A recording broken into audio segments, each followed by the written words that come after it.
I have no idea how they stay on the side of the hills and just graze. Definitely a grey day out today, guys.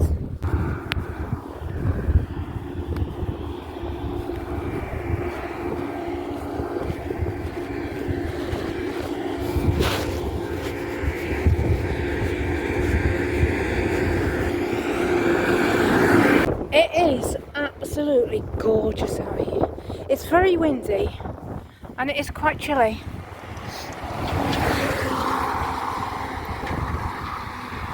But I've got a good jacket on. I didn't actually put a jacket on underneath either because I thought it was going to be a hot day. But I'm warm enough. Oh look, relatives. Okay, click, click, click. Your brain's working. Black sheep of the family. Hey, black sheep of the family. How you all doing? You're looking very pretty. That's so I can't remember what reservoir. It's not the big one that Lancashire Life in Lancashire was telling me about. This is the smaller one that goes down through across to Bury. Can't remember what it's called. But it's a little reservoir. I don't even know if you can walk around it, but it's just a gorgeous walk. But I've got to get down to Rottenstall, otherwise I'll never get home.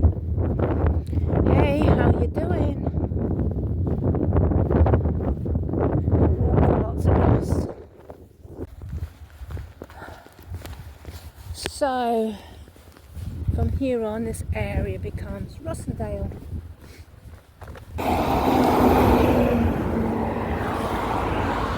Twinned with Buckholt.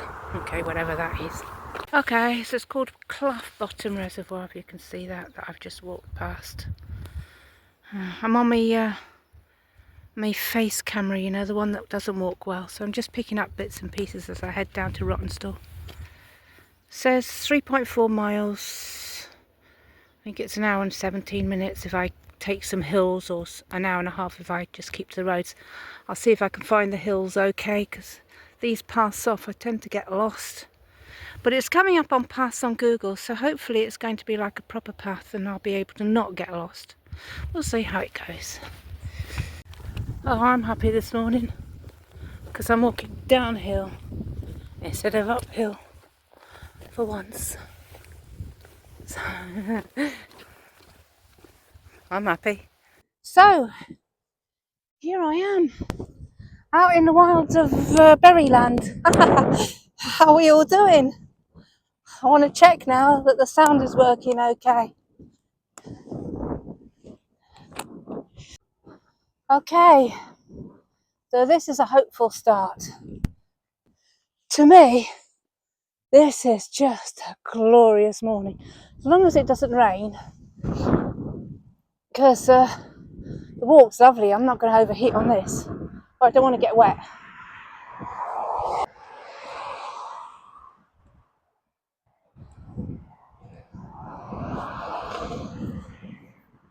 So there's a walk here that goes there, and I want to go and do this walk because it's a little bit quieter, just for a little while. I'm going to work out how to get through. So I think that used to have a climb over, but it doesn't anymore. I think this one might have a gate that opens. Should be nice.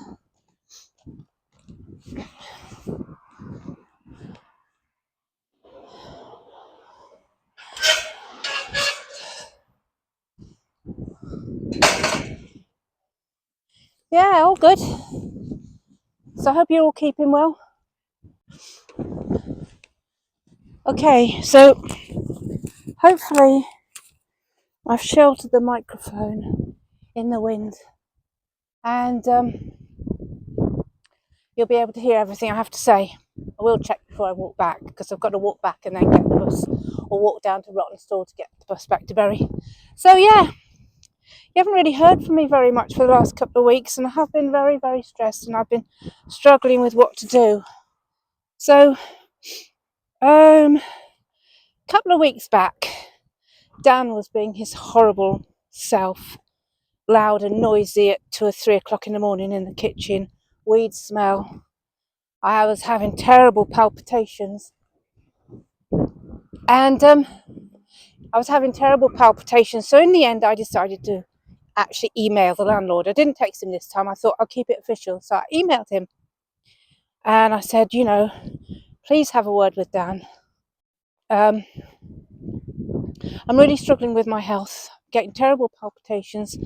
I've got headaches all the time, the weed and the smoking and the lack of sleep, at 2 o'clock in the morning is really, really hard to deal with. So please, could you have a word with Dan and try and sort this out? So in quick shrift, and I think this is because I emailed him, I got this email back, and it was my hair everywhere. I have to put up with it. It was such a good email. I tell you now, it was just a really good email. It was very professional, very straightforward, saying I really apologise for the troubles. It's not exact words because I haven't got it with me, but basically it was, I'm very sorry for the trouble that you've been put through. Nobody deserves to struggle with their health. And I've had a word with Dan and I've asked him to leave, and I will monitor this until he's gone. So this is, it's quite a lengthy email, very forthright, direct, and saying he was dealing with the situation as a landlord should. And I thought, oh my gosh, wow. So that night I was really worried about going back because I thought, if he's been chucked out, he is not going to be happy with me. And Ahmed had gone away to his mum for the week or weekend or whatever, so he was away, so I was on my own. And I texted Ahmed and I said, should I go back tonight? I feel a bit concerned for my safety. And he texted me back and said, yeah, I shouldn't worry too much, he's a bit of a wuss, he might throw wobblies, but he's not going to hurt you. I was in his face the other day, he said, and he didn't even think about hitting me, he was just giving me verbal back. So I thought, oh, okay, I'll stay the night, but I'll stay awake all night and have my room locked and stay dressed and ready to run. And anyway, nothing happened that night. He was loud and noisy. He was very, very loud and noisy. He threw his stuff around the kitchen. But I was expecting that, so that was okay. So anyway, the next day was fine. I didn't hear or see him. And then things quietened back down again. And basically, I've been waiting for him to have left to see if some packing was going on or anything. But there wasn't. Nothing changed in that house at all. He was still fairly noisy at night. He was being a bit quieter, and he was quiet after 10 o'clock at night. And he has been since then. So I think he's been warned by the landlord that he needs to pull the reins in a bit if he's going to end up being chucked out, because there's only so much reins he can give him. So much that reins that he can give him to get away with stuff, but he's going to have to start behaving a bit because he's, sent this email saying that he would chuck him out, but he knows darn well he's not going to chuck him out because, like I've told you, he's been there a while. He's going to be staying there forever. And people like me coming along are just trouble. I didn't hear any more from the landlord. Oh, until about a week or so later. And then I got this text. Because he'd asked me to send him some pictures of the backyard. So, and this is probably because Ahmed, who rents the room here, told him about this disgusting yard. And it is, all his cans of beer are everywhere and it is a mess. But I'm not bothered. If I can get in and out, that's fine by me. So I sent him some pictures of the yard. And what there was, which I hadn't seen, was this box full of engine oil bottles. So he sent me a text back. And he said, the yard's a disgusting state. Get rid of the engine oil bottles. I thought, what? Really? This is what you've got to say to me? And that's when I realised then that Dan was not going to be going anywhere.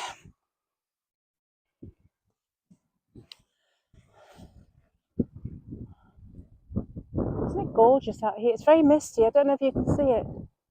It's misty. That's a landfill site there. It's a top road I've got to walk to get down to Rottenstall. So, after I got this text, I realised then that things were not going to go swimmingly and that he was on the side of Dan.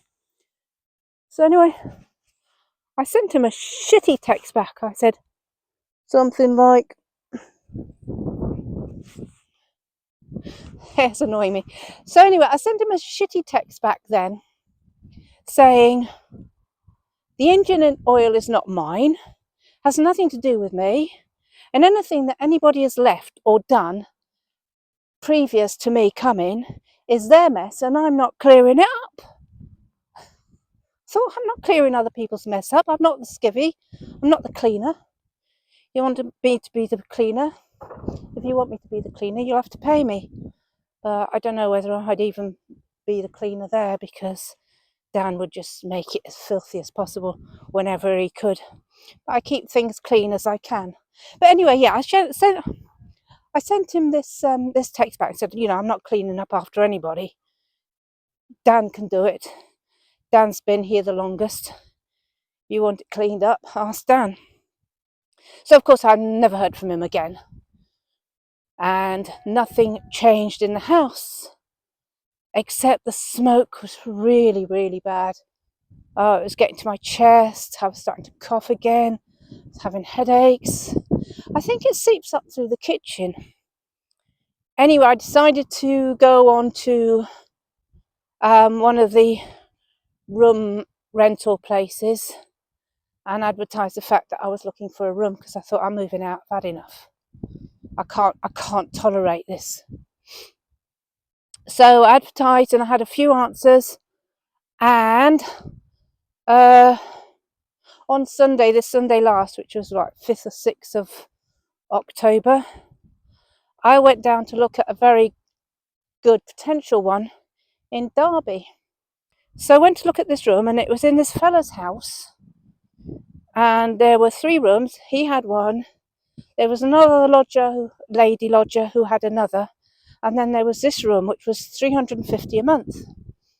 Oh my gosh, it's at least half the size of my room now, which you thought was small. So can you imagine this? It's smaller than the toilet, the bathroom, or anybody else's room. It was tiny. And apparently people have lived there.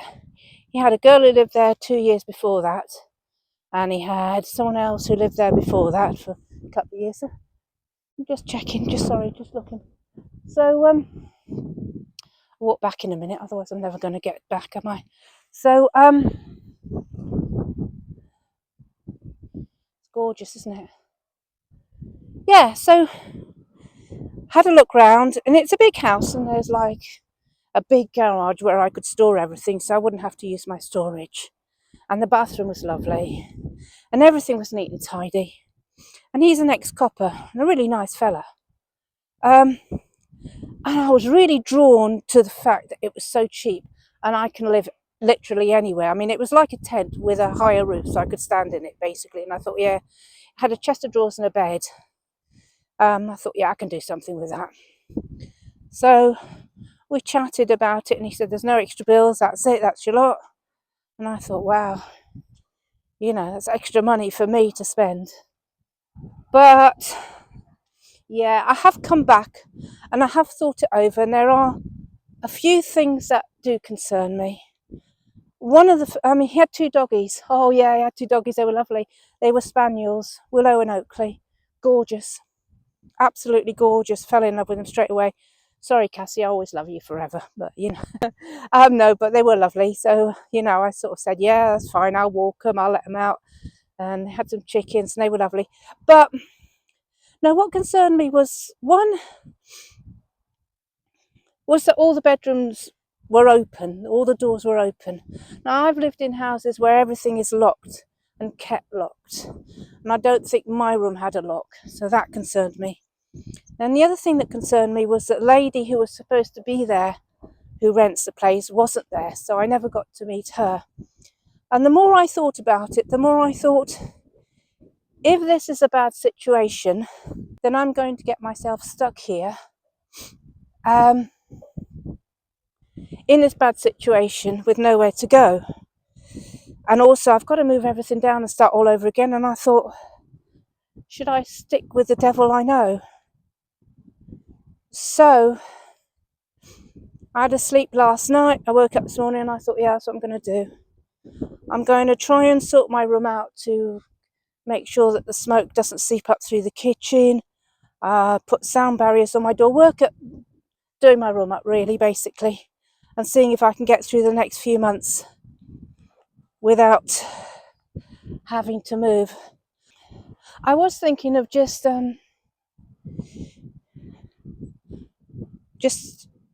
clearing everything out of storage, moving it all to my room, so I didn't pay for that anymore. It ends at the end of November, but I think I'm just going to spend my time getting rid of everything that I really don't need anymore to charity, bringing the storage down so that if things do work out, then all I've got to do is just bring stuff up in bags on buses, not cost me anything, and do that. So what I'm going to do now is I'm going to live with Dan with whatever he brings me my way, and try and do my room up to soundproof it and smoke-proof it, and live with that, because I love the room. I do. I love the area. I love the room. There's so many things they're barring me from moving. You're not going. There are so many things that I love about being up here. I mean, just get on a bus and come and walk out here. It's just gorgeous. So I don't want to move. I thought I did. And it was Derby, and I came home on a free bus. It only took me 5.5 hours. Yeah, that worked out quite all right, and I got home about, I don't know, 5:30, 6 o'clock, so it was good. Car park there. So that's what's happened to me, and it's been tough trying to work it all out. So I'm sorry that I haven't been talking to you for a while, but I'll get this video uploaded to you. And I love being out again. Get weather like this, I'm going to be in my element, and I will catch up with you all again in a little while. I bet there's some of you saying, oh, I told you so, I told you so. It's only Dan, it's only Dan that's wrecked it. I love my room. I love the location. It's only Dan that's wrecked it. I'm going to have to try and see if I can sort it. Better the devil you know and all of that. Coming up to a village called Water. Good name that, isn't it? Where do you live? In water. Really? What are you, a dolphin?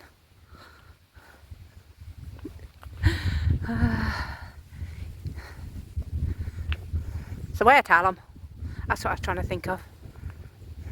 Anybody watching Spitting Image? And there's another one, Quick Gags from the old days. I have that up all the time. Some really ones that should be banned now, but they do make me laugh, the funny people, old day funny comedians.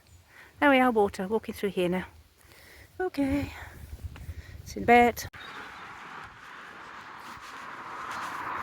So this is still Water, just going through the village a bit.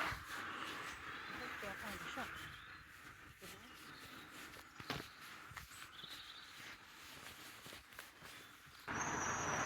There's a bus stop, but I'm not getting a bus, still walking.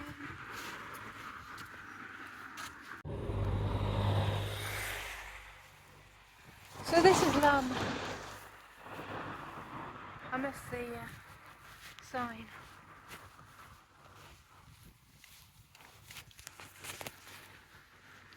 Somewhere.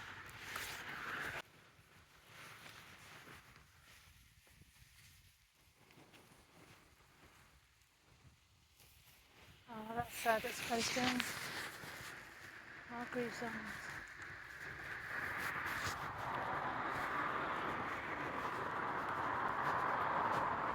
That's sad, isn't it?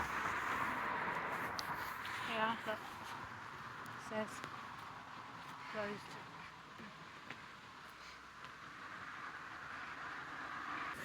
Bye. Live from the UK now.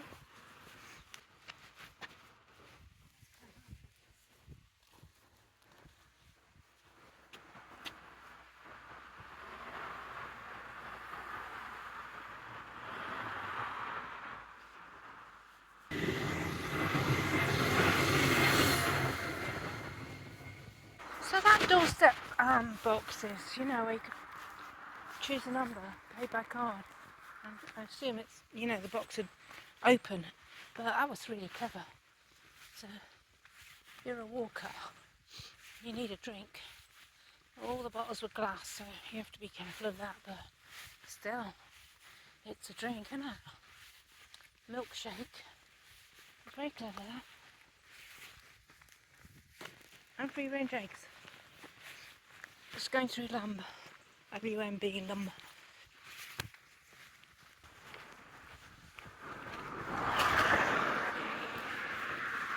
So I think it was there. I think it was there where I would turn off and go up the hills over across to Rottenstall. But my toe's really hurting. I think it's bleeding loads. So I'm going to keep on the bus routes and get the bus in about half an hour into Rottenstall. Some buzzy bees around, little thingies, little ones, waspies. They collect pollen.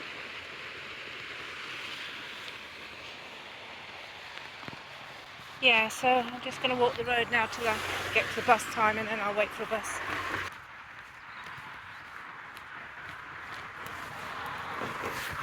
The bus going up to Burnley. Wrong way.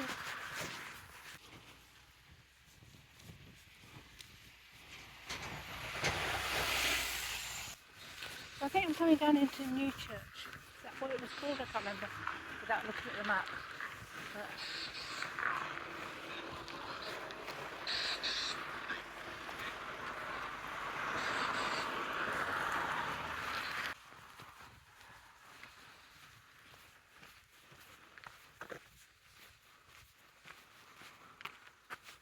Whitewell Bottom. Okay.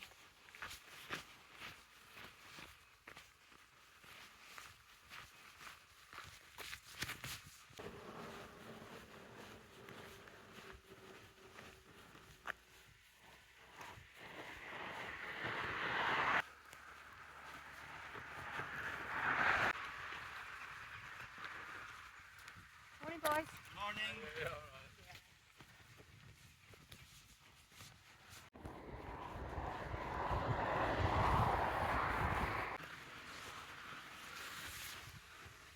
Another fading pub sign.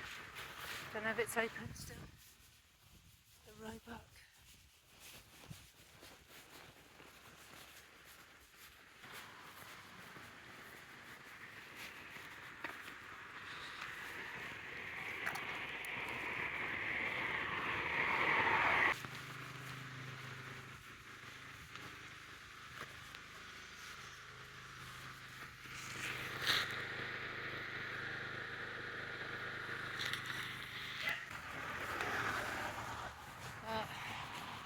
This is the bus stop I'm stopping at. And it's Ashworth Road. North of New Church. I haven't got down to New Church yet. I think I'll just wait here for the bus to take me to Rottenstall. Here it comes.